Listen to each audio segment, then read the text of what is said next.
Fuck, he's dead!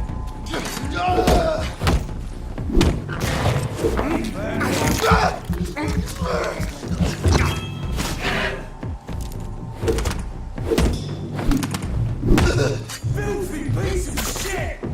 Got a taste of this!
What happened?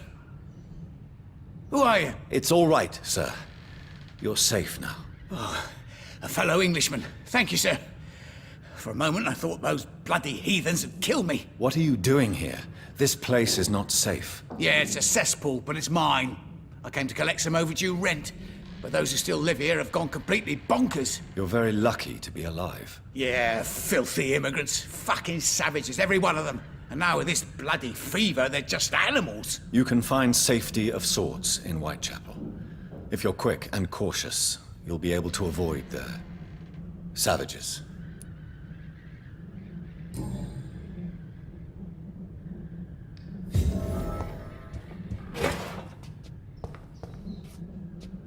This is Braille. I need someone who can read this.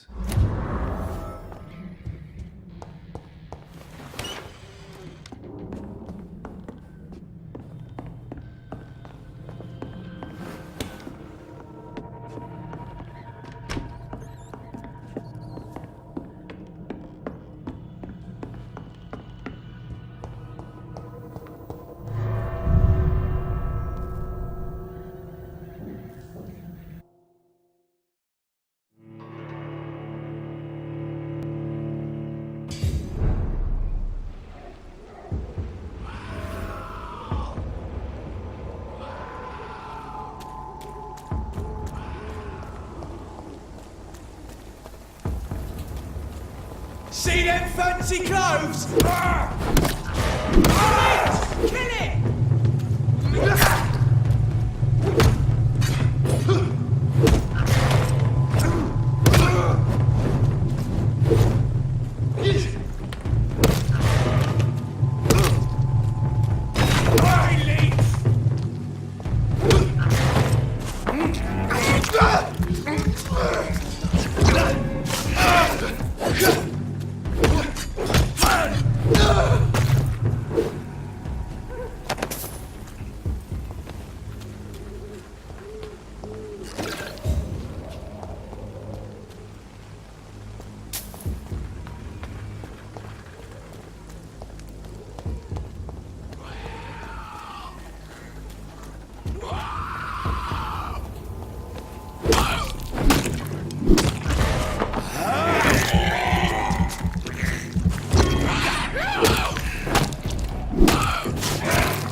Steady, boys! Got one of them!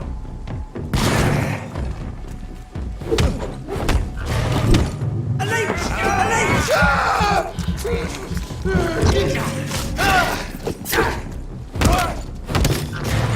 Watch out for that turret!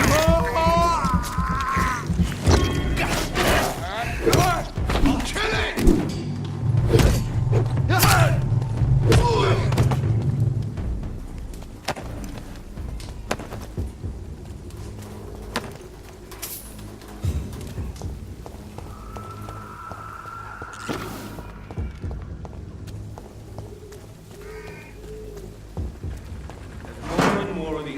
leeches every night. There's more and more of these bloody leeches every night. Aye? Best stay Die, Bernie!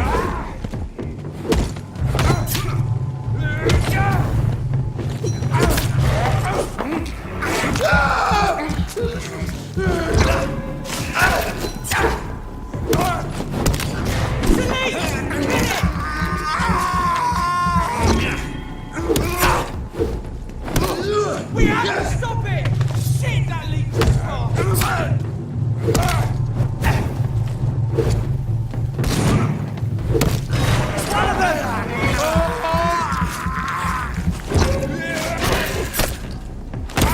Oh my god!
It's locked.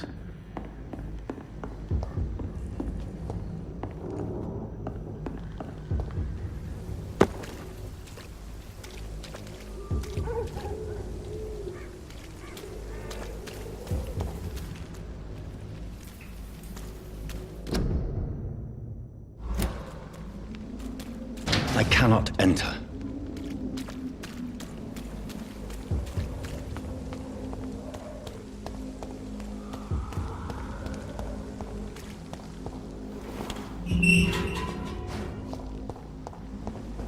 Whitechapel.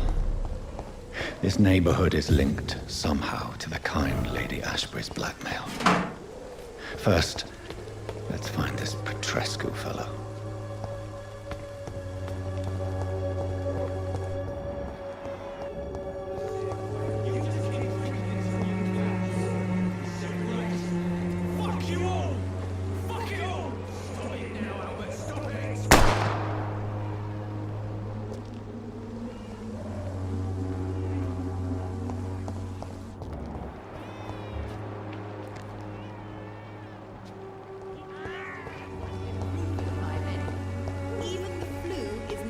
For the Swanborough cordial. Good evening, miss. Good evening, sir. Are you interested in a miraculous cure for this unknown and deadly epidemic? Actually, I am. Then you have come to the right place. The famous Swanborough cordial is all you need to help keep you in perfect health. Oh, really? Why didn't I hear about it during my studies? I'm Jonathan Reid, by the way. Dr. Jonathan Reid. Ah, my brother has spoken of your research, sir. I'm Loretta Swanborough, and it's always a pleasure to meet a fellow healer. Tell me, who intrigues you most in Whitechapel? The region itself is something to see, but I would say Camellia the mute florist who gives away her flowers. What do you think of the locals? Most of them are afraid or desperate. They all come to me eventually for my remedy. Is there anyone I should avoid? Cadogan Bates, without a doubt. The bloody bastard remorselessly exploits poor migrants as soon as they get here.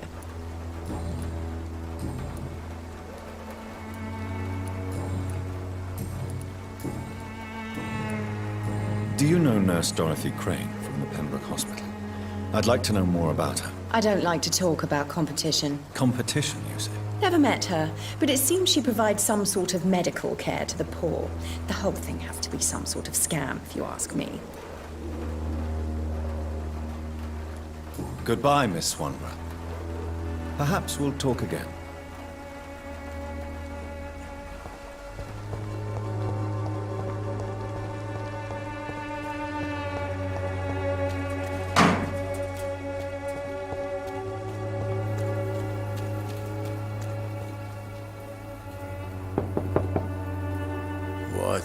What do you want? Leave me alone. Good evening, sir. I'm Dr. Reid. I'm looking for Nurse Dorothy Crane. There is no Dorothy Crane here. Now goodbye. I'm afraid this medical leaflet says the opposite, sir. Really? Well, I'm afraid I'm going to close this door right now. Go bother someone else, Mr. Doctor. To enter that house, I must discover who this man really is. Maybe I could start by observing what he's up to.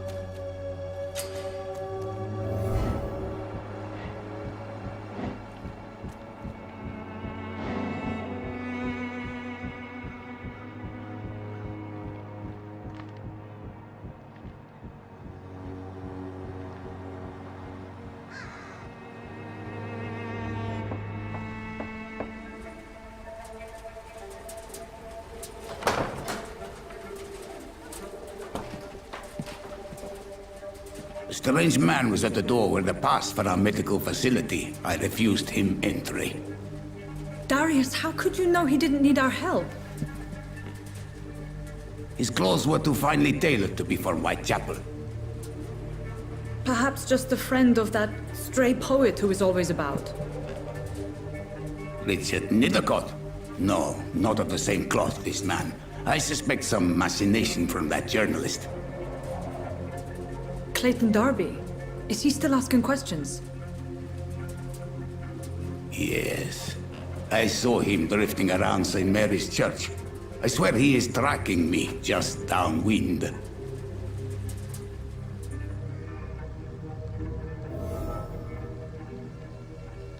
I must talk to that journalist or the poet. They must know about Darius. Nearby the church they just mentioned. Is no match for the Swanborough cordial.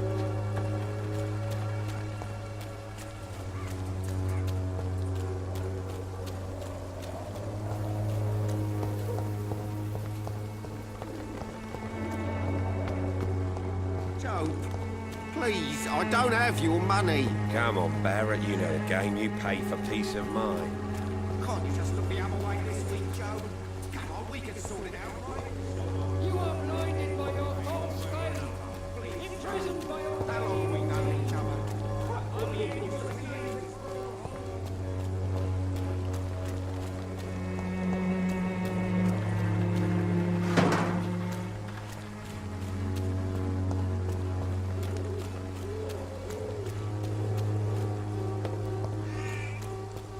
I should never have taken up my father's business. Excuse me, sir. I have a few questions for you. Another journalist? I didn't answer the first one, so piss off! I'm not a journalist, I'm a doctor. A doctor, you say? It's quite a rare breed in this part of town. Really? But still, here I am. Dr. Jonathan Reid, at your service. I'm Joe Peterson's son, but Colossus Joe to most. And I don't remember asking for your service, sir. Goodbye, Mr. Peterson. I should never have taken up my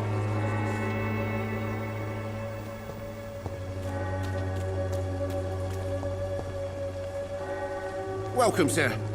Please, take a browse of my wares. I'm Dr. Reid. I would like to ask you a few questions, if you don't mind. Doctor? Interesting. I'm Barrett Lewis. Usually I don't have time to waste with talk, but at this hour of the night I can hardly refuse. Goodbye for now, Mr. Lewis.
no protection against millennia. Forgive my interruption. Do not apologize, my son. Father Tobias Whitaker is always happy to teach mortals about the incoming Armageddon. I am Dr. Jonathan Reid, and I just have a few questions. A scientist? You are much more lost than I thought, my son. I have heard enough for tonight. Goodbye. Excuse me, sir. Are you familiar with this part of town? Name's Clayton Darby, reporter. Sorry, I'm new to Whitechapel. But perhaps you could help me since you're a journalist. My name is Jonathan Reid. Dr. Reid, the famous surgeon. I'll gladly help if I'm able, sir.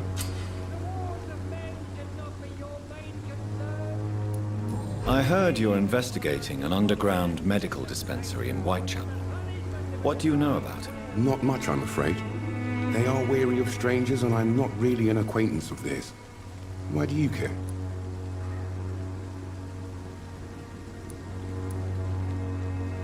It's confidential. Speaking as a doctor, I'm sure you understand. Are you sure you're not just concerned about the repercussions that a scandal involving a certain Nurse Crane from the Pembroke Hospital would bring? Without a doubt, you are a damn fine journalist, Mr. Darby. What do you know of her accomplice, a man named Darius? I don't know much about the man. He's very cautious. Never goes out. Doesn't seem to have any friends or family. He has no relatives at all? No. Except for that strange man, a poet named Richard Nethercott, who sometimes comes by. Darius would never let him in. Where can I find this Mr. Nethercott? He spends most of his time lurking around Whitechapel, talking to himself or declaring verses. These days, you can usually find him behind the church. He never goes out? No. A few days ago, he unexpectedly did. I followed him, but it was just a ruse to keep me away from his house. Really? How do you know? He went to the nearest mailbox, but just before posting his letter, he ripped it up and threw it away. Why are the newspapers keeping silent about the Spanish influenza? It's as though none of you care. There's a war going on. People shouldn't be demoralized by news of deadly diseases. I served in France. Our top priority must be to put an end to this butchery. This war must stop now. Sir, streets are a battlefield too. An invisible and untold war is going on, and it must be stopped. Have you any idea of the danger you face in these streets at night? I've had to run and hide more than once from frenzied mobs incensed by the fever. Do you think the flu is really responsible for this, Doctor? That science is unable to explain the facts doesn't mean there is no rational explanation. I confess, I share your point of view, Doctor. What is a journalist doing in this borough after sunset? He goes where none of his colleagues would dare to go, to inform the country. So you risk your life to reveal the truth. I saw many reporters do the same during the war. Whitechapel is the crucible of so many untold stories and tragedies. I want people to know them. That's quite honorable of you. But is the public interested? Not at all, sir. And that's why I'm an independent journalist, hoping to sell some stories.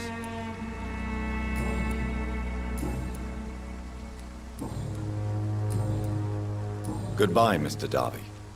Farewell.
Good evening, miss. I'm Dr. Reid. I'd like to ask you a few questions. I know what you're thinking. A tall stranger who meets a girl in the street at night. It reeks of the penny dreadfuls. But I mean you no harm, truly.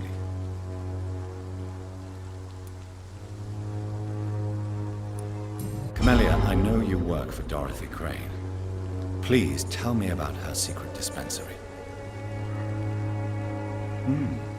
A stubborn and mute comrade.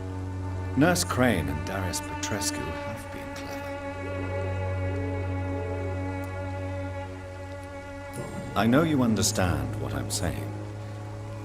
Your silence has nothing to do with you being mute, does it?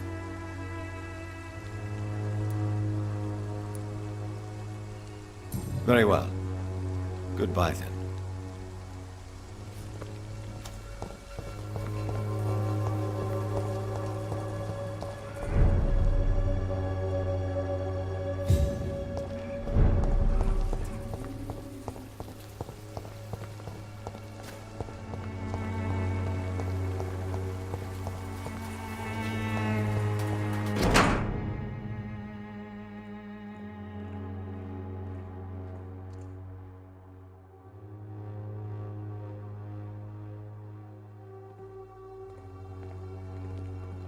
The content of Darius' letter to his children could give me more leverage to enter.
Good evening, sir. I'm Dr. Reid. I would like to ask you a few questions. Please be my guest. Although I may not be the best informant regarding this part of town, my words speak about that which the eyes cannot see. Really? Are you an artist of some kind? I'm a poet, sir. Richard Nethercott, at your service.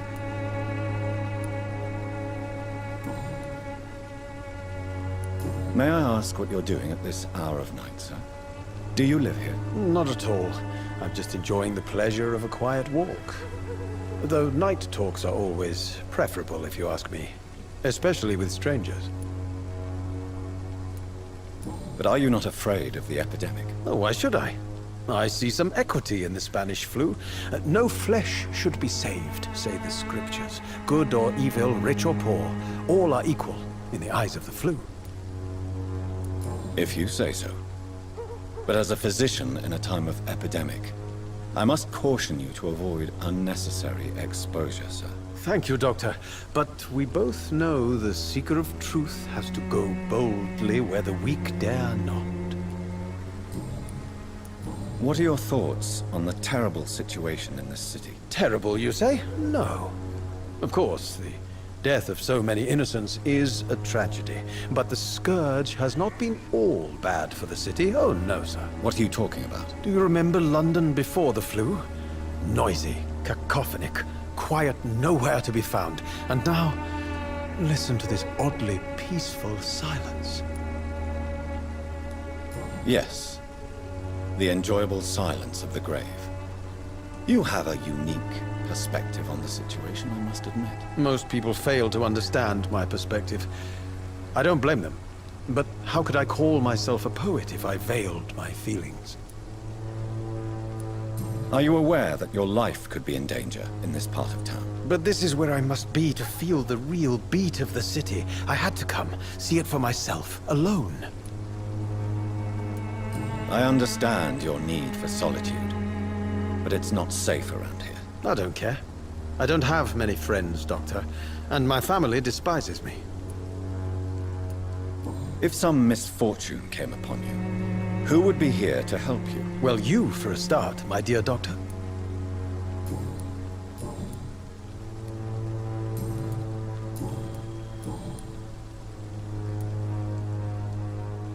Tell me, Mr. Nethercott, why seek inspiration in Whitechapel? The place is not beautiful per se, but how to explain it? Stirring and challenging. Do you not think it a little morbid? On the contrary, sir. Whitechapel is full of life, full of beauty. Just like my dear muse, the wonderful Camellia. What can you tell me about Camellia? Not much, and that's the beauty of it. She can't speak, you know. She's a locked mystery who exhales kindness and sweetness. Perhaps you're just afraid to find out the truth about your muse. One day, perhaps, I'll ask her to come with me. But will she still be my wild flower of Whitechapel if she moves uptown? And have you ever tried to learn more about her? Where she lives? How she survives? Whom she may know? Maybe I prefer she remains an enigma. Reality can be so dull, don't you think? In what way, exactly? The struggle by gaslight, the barren smiles and the arid hunger under the rain. If you say so. Such vibrant antagonism and vivid paradox. The stripped humanity raged across each street. Vivid, of course, yes. And what about the poignant distress? Oh yes, the poignant distress. You see what I mean, don't you? That's what I want to write about, and that's what Whitechapel is made of. Did you know the mute florist is a member of a secret society? No, I didn't. But I thank you for this information, sir. For it only enriches the mystery surrounding the precious Camellia. I fear you are a hopeless romantic, Mr. Nethercott. Guilty as charged, Dr. Reid. Are you not curious? Is there not more you wish to know? That girl has not an ounce of malice in her. Whatever she may be hiding, it's certain to be for the benefit of most, if not all. May I ask you a few questions about the district? Extraordinary part of town, is it not? I'll be glad to help you, if I can. I'm looking for Dorothy Crane, a nurse who lives in this vicinity. Dorothy Crane. Oh, I love the name. The Crane of Whitechapel. Sounds very mysterious. But, sorry, no, never heard of her. What can you tell me about an old man called Darius? Darius Petrescu? Yes, I know him. At first, I thought he was only a small publisher. I invited him to publish my work, but his reaction was pretty clear. Not interested in your talent? Darius is an old political activist who takes delight in printing tracts and lampoons. Those communist activities only require mediocre writing skills.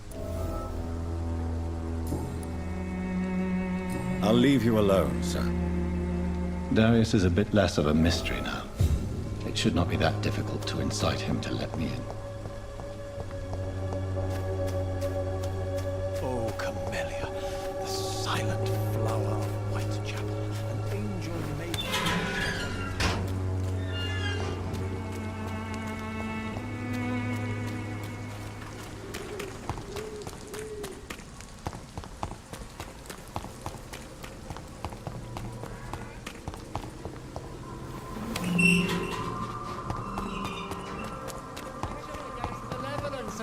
Reid.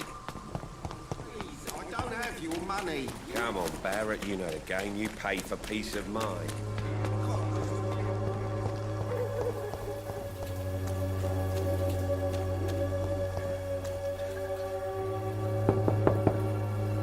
Mr. Petrescu, just 1 minute, please. You again? Go away. Sir, wait. Stop this nonsense. I know Nurse Crane is here. Shall we speak man to man, you and I? All right. Speak up. Don't you see we're on the same side? We fight to help the poor, sick, and abandoned. I'm nothing like you, Mr. Doctor. Yes, you are. You too believe in providing medical care without charge. You know what we have to sacrifice to make the world a better place. I have to admit your words have conviction. All right, I'll let you see Dorothea. Don't make me regret this, though.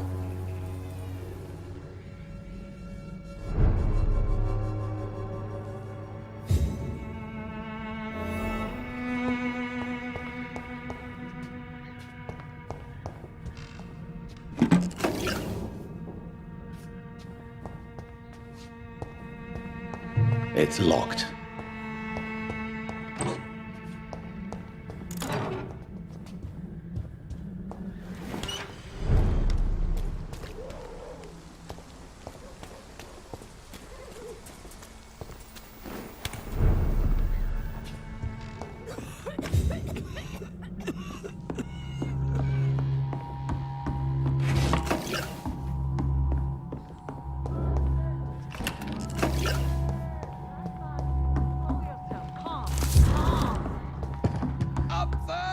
Give me a drink! Razvan, can you hear my voice? I need help!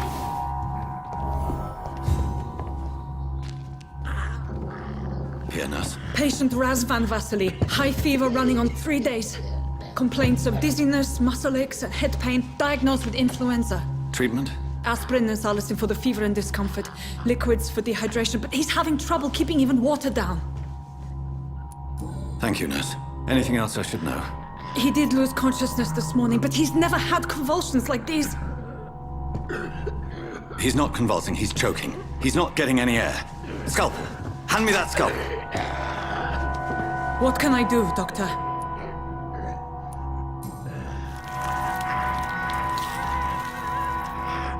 I need to perform a tracheostomy. Short pipe. That rubber tube will do. We're going to cut a passage for air through the neck. Yes, Doctor. He's breathing again, but he's coughing up blood. Internal hemorrhaging. I need to make another incision into the chest cavity to drain the fluids from the lung. Prepare another tube. A thoracostomy? Doctor, we've nothing to fight the infection. We need an aseptic environment. Right then, Nurse Crane. What do you suggest we do? I've no idea. I'm not the doctor. Time is of the essence. We need to perform a thoracic drain. Yes, Doctor.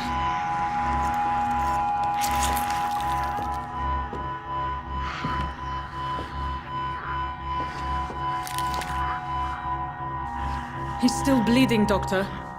I'm losing his pulse. The drain must have punctured the intercostal artery. There's too much blood. Are you all right, Doctor? I can't see.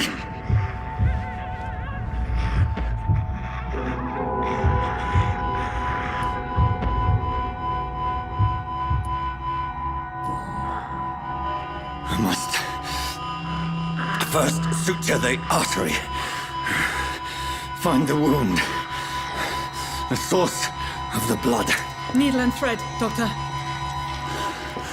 Good. The stitches are holding. How's he doing? We're losing him. We've lost his pulse. He's dying, Doctor!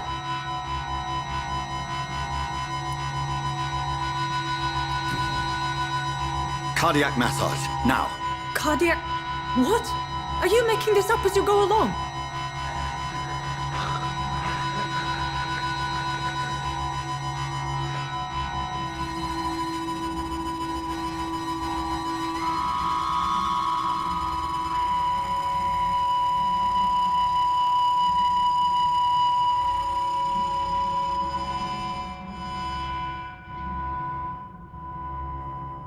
We've lost the pulse. He's gone, Doctor. Nurse, we did everything we could. Truly? Everything you could. Is that how you'll report this in your log? Is this how the war went? Piling up one poor corpse beside the next? This was not an influenza-induced seizure. I've never seen symptoms like these on the continent. Neither have I. But the previous symptoms leading up to this attack were the same, indistinguishable from the epidemic. No. There was something more vile in these reactions. Something primitive. There have been numerous reports of mental breakdowns caused by the fever that accompanies the flu itself, Doctor. Yes, but... I'd best take some samples of the blood for analysis.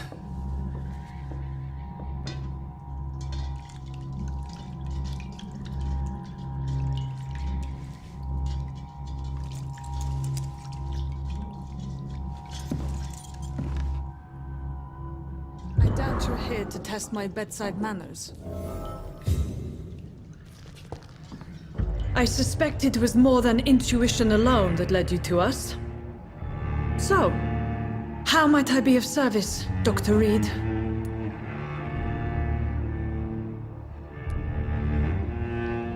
I've come to put an end to this insufferable blackmailing, Dorothy. Doctor, you think your warnings scare me? I've stolen and plied, blackmailed and lied, but what else am I to do? I'm all these people have.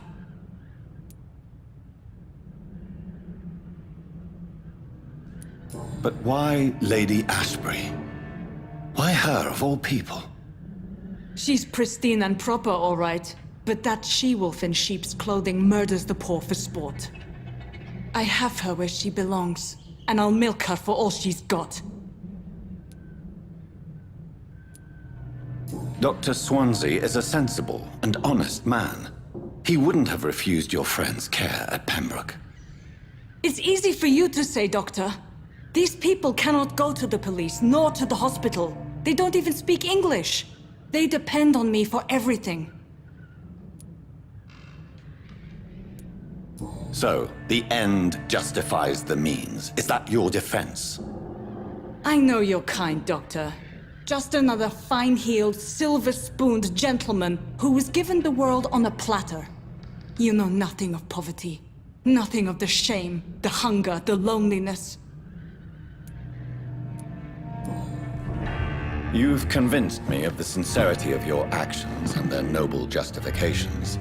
But all the same, blackmail is a crime, and it will stop, Nurse Crane. So, are you going to turn me over to the authorities?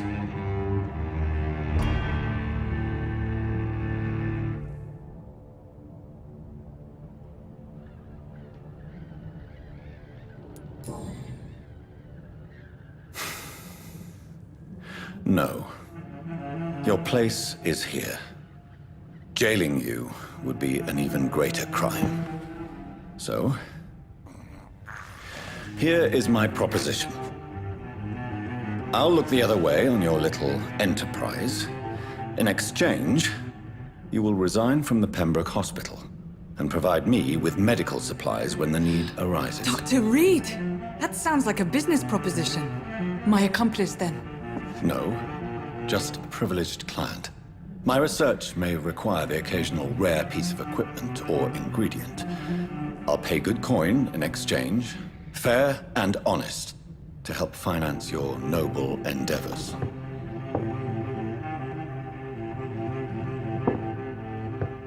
We have ourselves a deal, Doctor.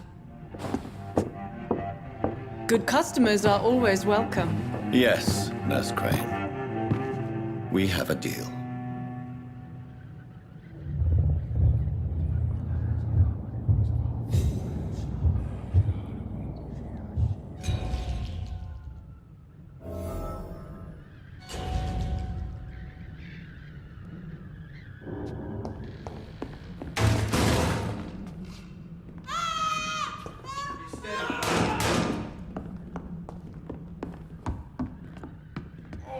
This one stinks already. A leech! Bloody leech! Christ! He's dead!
No match for the Swanborough cordial.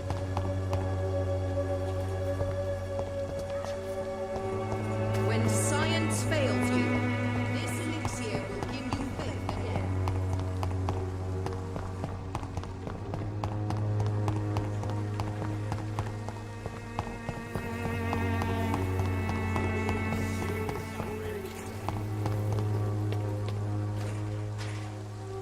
I won't end up another front someday you'll understand. You've wasted your life away.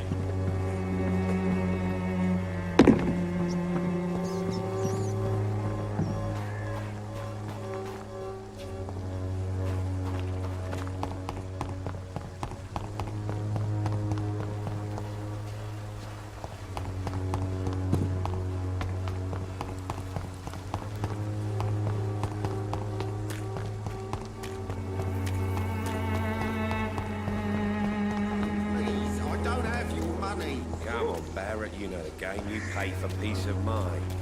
Can't you just look the other way?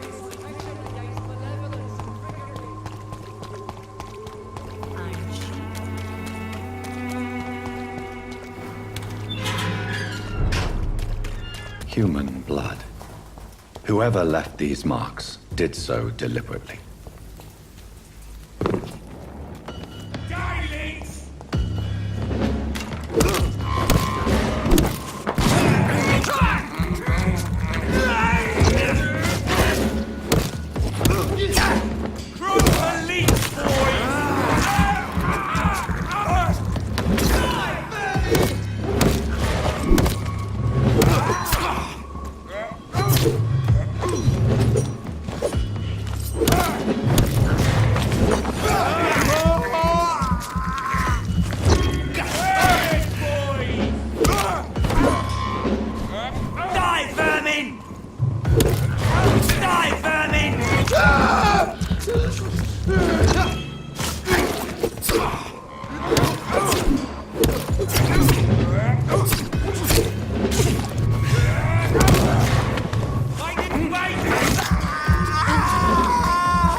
I would ask you to avert your eyes, sir.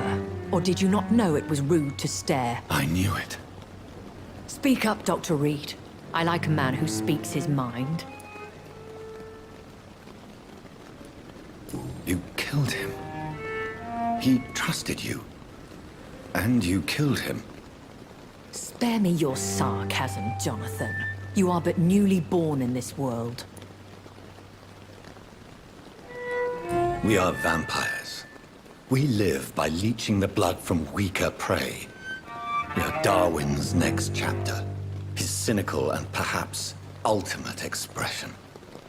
The situation is somewhat awkward nonetheless. I have not been observed sustaining myself for many decades.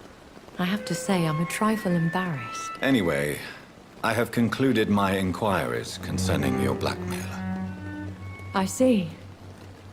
Please excuse my agitated state. Under normal circumstances, I wouldn't let anyone see me in this condition. I must confess I have not put an end to the blackmail, my lady. Unfortunately, I could not bring myself to do it. I'm so disappointed in you, Jonathan. I didn't expect this from you. Lady Ashbury, you yourself admitted how ridiculous the sum of money was. I can assure you, it was all used for charitable ends. Well, you are full of surprises, aren't you, Jonathan?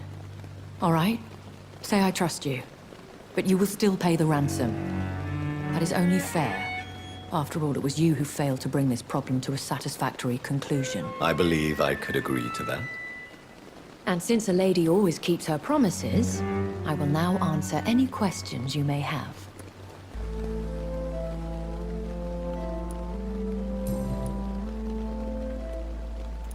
Why does Dr. Swansea allow you to feed on the patients of the hospital? Dr. Swansea is a good and compassionate man. He is trying to find a solution for our hunger. Until that happens, he is clever enough to understand that I only feed upon the dying. What do you know about this Brotherhood of St. Paul's Stole? The Brotherhood is well known amongst London vampire society. As long as our kind is discreet, and as long as they do not interfere, we have come to a mutual understanding. And no one suspected you of the murders? As you well know, suspicion has recently fallen on me of killing for pleasure. But you have my word, Jonathan.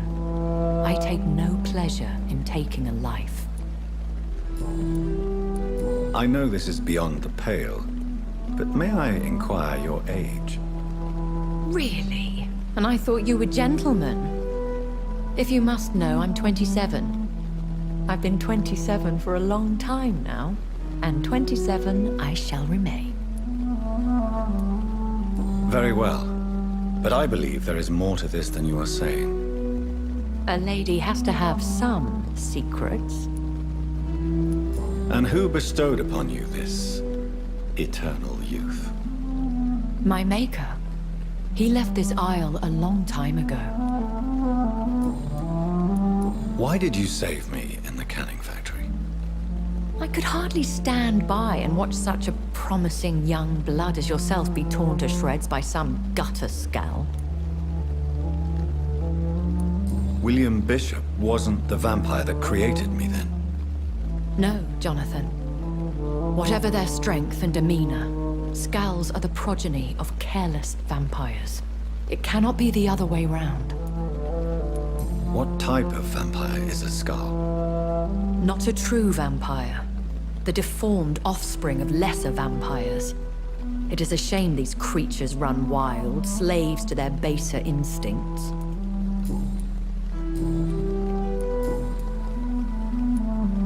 I've been hearing a voice talking in my head. Is this some kind of insanity? It feels like the voice of the vampire that created me. Hush. Tell no one this. It would be unwise to talk of such things amongst British immortals. Speak no more of your maker. How could this cause offense? Only the powerful immortals can mentally call to their progeny. No vampire or hunter will sleep easy, knowing that an unidentified elder is stalking the streets of London. Excuse my forwardness, but... are you my maker? Me? Goodness, no. Only a foolish immortal would create a progeny without taking precaution, and I'm no fool. A vampire? Is that what I am? What we are? Such a crude word, defined by penny dreadfuls and drunken hacks. No. You are now an Ekon, and that you shall remain. So we are Ekons. How can I identify us amongst other vampires? How to put it? All Ekon are vampires. But all vampires are not Ekon. We are but a branch of the immortal tree. Are you an Ekon too? Yes, I am. We are the closest thing to what man refers to as vampires. Forget what you think you know about us. I don't understand. Why was I created and then left for dead? That is a question only the one who made you can answer. It's not normal practice. I doubt even if you find him, he will answer you, considering how cruelly he treated you. So me being a vampire could have been a mistake. I very much doubt it, Jonathan. Contrary to the legends, it is not as simple to make another vampire by just biting someone. I'd like to avoid creating another vampire by mistake anyway. Tell me, how is it done? The process is dangerous. It could even kill your potential progeny. If you did decide to sire an offspring, they must drink of your blood, Jonathan. When I awoke, changed, I was chased and attacked by vampire hunters. Prepared and well-trained. Though I can't be certain, more than likely it was the once glorious Guard of Priwen. Once glorious, but still dangerous. They have seen better days, but all fanatics are dangerous. You would be wise to stay clear. They are sworn to destroy our kind. You make them sound like some sort of cult. More a society. And like all the best ones, a secret society. I thought them almost gone, but it seemed they have been recruiting. Are there many vampires here in London? Immortals are of a rare breed, and we often tend to hide. But you may occasionally meet some of us at night. Do you know any of them? Have you an idea of the identity of the vampire who attacked me? You mean your maker? No, Jonathan, I have no clue. But I fear he or she is as careless as cruel. To let you discover your new condition by yourself. What do you mean? Every now and then, you may discover an immortal in the deep of the night. But we are a rare and reclusive breed. Our progeny is almost never accidental. Will they all be as affable as you, my lady? I do not see why not. But remember, even the shark smiles before he bites. That sounds like a lesson from experience. Vampire politics are as intricate and sometimes tedious as a game of chess in a gentleman's club. I've learned from experience it is best to decline to play. I've been away from London and England for 3 years. This isn't the city I remember. Things have gone from bad to worse here, Jonathan. I've lived in this city for a long time, and I've never seen it like this. The Spanish flu has hit London that bad. Yes, but it's not just that. I've heard things. Things I've not heard for a very, very long time. There are whispers in the shadows. Something far worse than the Spanish flu is here in the city. What is it you fear? Fear has long since flown this form. But there is something malevolent circling us. I feel fear is merely waiting in the wings. I bid you farewell, for now, my lady. I must quickly analyze the blood I took from Nurse Crane's patient.